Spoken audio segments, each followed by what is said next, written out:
ధన్వంతరియే నమః. నా పేరు professor doctor T Venugopalarao, Ojas ayurvedic centre, Chikkadpally, Hyderabad. Friends, అనిద్ర అంటే ఇన్సోమ్నియా, నిద్ర పట్టకపోవడం అనే సమస్య ఈ మధ్య కాలంలో వయస్సుతోని సంబంధం లేకుండా ఎంతోమందిని బాధించే ఒక అనారోగ్య సమస్యగా మారింది. మనందరికీ తెలుసు, మన ఇంట్లో వాళ్ళకే ఈ సమస్య ఉండవచ్చు, మన చుట్టుపక్కల ఉన్న మన రిలేటివ్స్ కానీ లేకపోతే మన ఫ్రెండ్స్లో కానీ ఈ సమస్య కామన్గా మనం చూస్తూనే ఉంటాం. అయితే ఈ అనారోగ్య సమస్య అయిన ఈ అనిద్రని మనము ఆయుర్వేద పరంగా ఎలా ఎదుర్కోవాలి, దీనికి శాశ్వత పరిష్కారాలు ఉన్నాయంటే మనం తప్పకుండా ఉన్నాయి. మనం చూద్దాం ఇప్పుడు దాని గురించి. డియర్ ఫ్రెండ్స్, దీని కొరకు మనకు ముందుగా అనిద్ర అనే సమస్యకు ఏదో నిద్ర రావడానికి ఏదో చిట్కా వైద్యం పనికిరాదు. ఎందుకంటే అనిద్ర అనేది ఆయుర్వేద పరంగా మనకి దోషాల యొక్క ఇంబ్యాలెన్స్ వల్ల, దోషాల యొక్క ప్రకోపాల వల్ల మనకి ఈ అనిద్ర సమస్య వస్తుంది. ముఖ్యంగా అనిద్ర కూడా మనకి 3 రకాలుగా ఉంటుందన్నమాట ఆయుర్వేద పరంగా. ఒకటి అనిద్ర, తర్వాత అల్పనిద్ర, తర్వాత నిద్రానాశ. ఈ 3 రకాల కండిషన్స్ ఉంటాయన్నమాట. సో అనిద్ర అంటే ఏంటి అంటే నిద్ర సరిగా పట్టకపోవడం. అంటే కొంతమందికి కలత నిద్ర అంటారు కదా, వాళ్ళు చూస్తే నిద్ర పోయినట్టే ఉంటారు కానీ పూర్తి మనకు అంటే రిలాక్సేషన్తో కూడిన నిద్ర రాదనమాట. దాన్ని అనిద్ర అంటారు. తర్వాత అల్పనిద్ర అంటే పడుకున్న తర్వాత కొద్దిసేపు మాత్రమే నిద్ర పడుతుంది, మళ్ళీ మెలక అవుతుంది. ఆ మెలక ఉండే పీరియడ్ చాలాసేపు ఉండి మళ్ళీ నిద్ర పడుతుంది. నిద్రపోయే పీరియడ్ కూడా చాలా తక్కువ ఉండదు, అర్ధ గంటను 30 గంటలు లేకపోతే 1 గంటను నిద్ర పడుతుంది, మళ్ళీ మెలక అవుతుంది అనమాట. దీన్ని అల్పనిద్ర అంటారు. మూడవది నిద్రా నాశం అంటారు. అంటే ఏమాత్రం నిద్ర పట్టకపోవడం, ఎన్ని ప్రయత్నాలు చేసినా మనకు మనశ్శాంతితోని ఉన్నా కానీ, మనశ్శాంతి లేకున్నా కానీ, లేకపోతే ఏ ప్రయత్నం చేసినా కానీ నిద్ర రాకపోవడం నిద్రా నాశం అంటారు.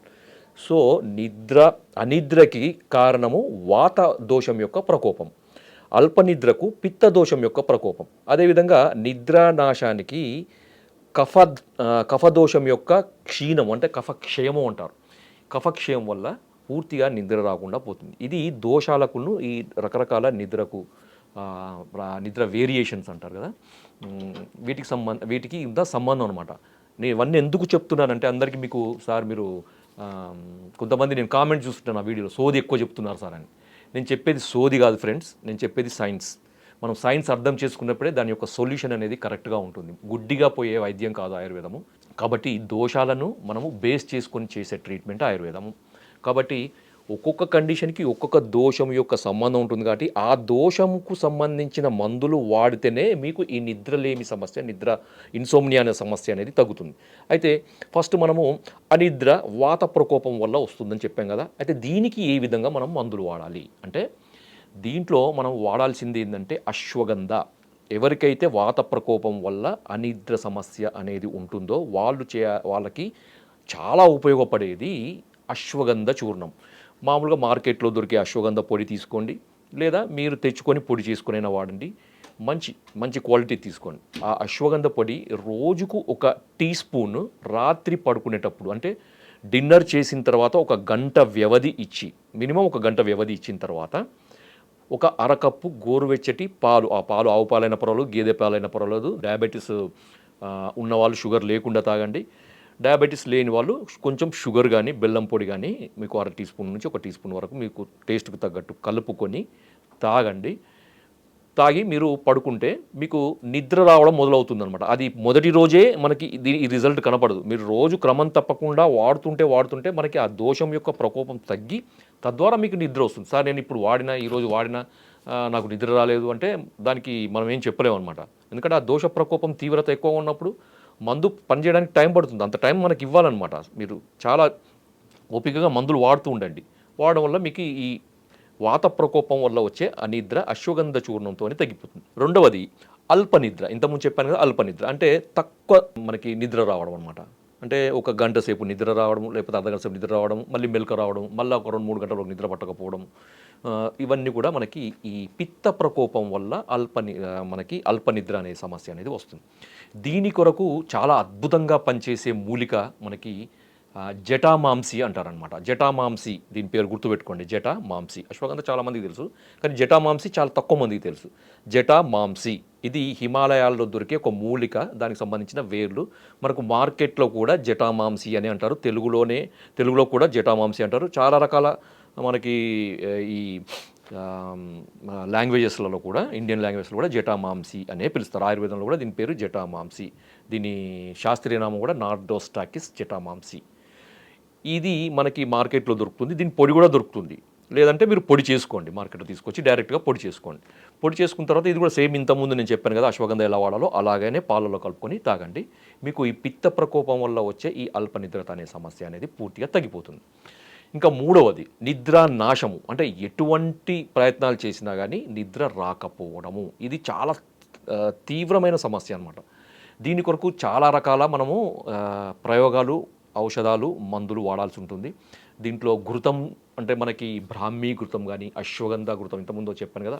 తర్వాత శతావరి మనకి చెప్పారు. ఈ శతావరి అంటే మనకు తెలుగులో కూడా శతావరి అంటారు, పిల్లి పీచర అని కూడా తెలుగులో అంటారు. ఈ పిల్లి పీచర చూర్ణాన్ని మీరు 2 స్పూన్లు ఒక కప్పు గోరువెచ్చని పాలలో కలిపి మీరు రాత్రిపూట పడుకుంటప్పుడు తీసుకోండి. ఈ కఫక్షయం అనేది మనకి తగ్గిపోయి కఫ వృద్ధి జరుగుతుందన్నమాట. కఫ వృద్ధి జరిగి మీకు మెల్లమెల్లగా మీకు ఈ నిద్రలేమి, ఈ నిద్రానాశం సమస్య అనేది తగ్గుతుంది. సరే, మరి ఇది చిన్న ఇవి కొన్ని మూలికా వైద్యాలు. కానీ డీప్గా మనకి సమస్య ఎక్కువగా ఉన్నప్పుడు, చాలా కాలం నుంచి మనకి ఇది బాధ పెడుతున్నప్పుడు ట్రీట్మెంట్స్ అన్నీ కూడా మారుతాయండి. చిన్న కేవలం ఒక మూలికతోని కానీ, 2 మూలికలతోని కానీ, చిన్న వైద్యాలతో కానీ, చిట్కా వైద్యాలతో కానీ, గృహ వైద్యాలతో కానీ ఈ సమస్య తగ్గదు. దీనికి ఆయుర్వేదంలో ఇంకా పరిష్కారాలు ఏమున్నాయంటే తక్రధార, తైలధార అని ధారా ట్రీట్మెంట్ అని ఆయుర్వేదంలో చెప్పారనమాట. ధార అంటే ఒక అద్భుతమైన ఆయుర్వేద పరీక్ష. నిద్రకు సంబంధించిన సమస్యలు అవి మానసిక ఒత్తిడి వల్ల ఉండని, మానసిక కారణాలే ఉండనివ్వండి, లేకపోతే బీపీ సమస్య కానీ, ఇంకా ఇతరత్ర ఏదైనా అనారోగ్య సమస్యలు వచ్చే అనిద్ర సమస్య కానీ ఉండనియండి, దానికి ధారా ట్రీట్మెంట్ అనేది అద్భుతంగా పనిచేస్తుంది. ఇది ఆయుర్వేద సెంటర్లలో ఆయుర్వేద వైద్యుల పర్యవేక్షణలో చేసే వైద్యం అనమాట, ఎవరికి వారు చేసుకునేది కాదు. దీంట్లో ఏమవుతుందంటే రోగిని పడుకోబెట్టేసి పైనుంచి ఒక పాత్ర ఉంటుంది, ఆ పాత్ర ఒక రంధ్రం ఉంటుంది. ఆ రంధ్రం నుంచి ఈ తైలం అనేది ధారలాగా మనకి నుదుటి మీద పడేటట్టు చేస్తారనమాట. సో ఆ నుదిటి మీద పడేది కూడా కంటిన్యూస్గా ఒక సింక్రొనైజ్డ్ మూమెంట్లో అది అటు ఇటు ఆ ధార పడేటట్టు మనకి ఒక పద్ధతి ప్రకారము ఒక చాలా నైపుణ్యంతో చేసే చికిత్స అనమాట ఇది. సో ఇది యూజువల్గా ఏంటంటే ఒక 40 నుంచి 45 నిమిషాల పాటు చేయడం జరుగుతుంది. ఇట్లో 5 రోజులు కానీ, 7 రోజులు కానీ, 9 రోజులు కానీ, 11 రోజులు ఇట్లా బేసి సంఖ్యలో వాళ్ళ యొక్క తీవ్రతను బట్టి కనుక చేస్తూ ఉంటే ఏంటంటే అద్భుతమైన ఫలితాలు ఉంటాయి. చాలా రిలాక్స్డ్గా మనకి పడుకుంటారన్నమాట. కొంతమంది ఎన్నో రోజుల నుంచి, కొంతమంది మనం చూస్తుంటాం 3 రోజుల నుంచి నిద్ర లేదు, 4 రోజుల నుంచి నిద్ర లేదు అని చెప్తూ ఉంటారు. అంటే ఇష్టమైన వాళ్ళు చనిపోవడమో, లేకపోతే ఇంకేదన్నా ట్రామా కానీ, లేకపోతే ఇంకేదన్నా కారణం కానీ నిద్ర అసలే పూర్తిగా నాశనం అయిపోతుంది, ఏమాత్రం నిద్ర పట్టదు. సో అలాంటి వాళ్ళు కూడా ఈ ధారా ట్రీట్మెంట్ చేస్తూ ఉంటే 2వ రోజుకో 3వ రోజుకో టేబుల్ ముందే నిద్రపోయే వాళ్ళని మేము ఎంతోమందిని చూసామన్నమాట. కాబట్టి అద్భుతమైన ఫలితాలని ఇస్తుంది ఇది. ఇంకొకటి ఏంటంటే అభ్యంగం, అంటే మనకి బాడీ మొత్తం జనరల్ బాడీ మసాజ్, దానివల్ల కూడా మనకి వాత ప్రకోపం, పిత్త ప్రకోపం పూర్తిగా కంట్రోల్ అయిపోయి మనకి బాడీ కండరాలన్నీ రిలాక్స్ అయిపోయి మనకి ఈ రిలాక్సేషన్ వల్ల కూడా మనం నిద్రపడుతుంది. తర్వాత పాదాభ్యంగం, ప్రతిరోజు కూడా పడుకునేటప్పుడు పాదాలకి, అరిపాదాలకి ఆవ నూనె కానీ, లేకపోతే మంచి కొబ్బరి నూనె కానీ, ఆముదం కానీ బాగా ఒక 5 నుంచి 10 నిమిషాలు బాగా మసాజ్ చేసుకొని తర్వాత తుడిచేసి పడుకోండి. తర్వాత ఇంకొకటి ఏంటంటే ఆయుర్వేదంలో ఇంకొకటి తలం అంటారు, అంటే తలకి నూనె రాసుకోవడం, నూనె పెట్టుకోవడం. అంటే మామూలుగా ఏదో మీరు జుట్టు సంరక్షణ కొరకు, లేకపోతే ఇతర రకాల ఈ చుండ్రు సమస్యకో వాడే తైలాలు కాదండి, ఇవి తల నూనెలు. ఇవి జుట్టు నూనెలు, హెయిర్ ఆయిల్స్ కాదు, హెడ్ ఆయిల్స్ ఇవి. ఈ హెడ్ ఆయిల్స్లో కూడా హిమసాగర తైలము, తర్వాత సుషుప్తి తైలము, అసనం బిల్వాది తైలము, అసనం మంజిష్టాది తైలము, ఇవి చాలా ఉన్నాయన్నమాట. ఇవన్నీ కూడా వైద్యుల సలహా మీదకే వాడాలి.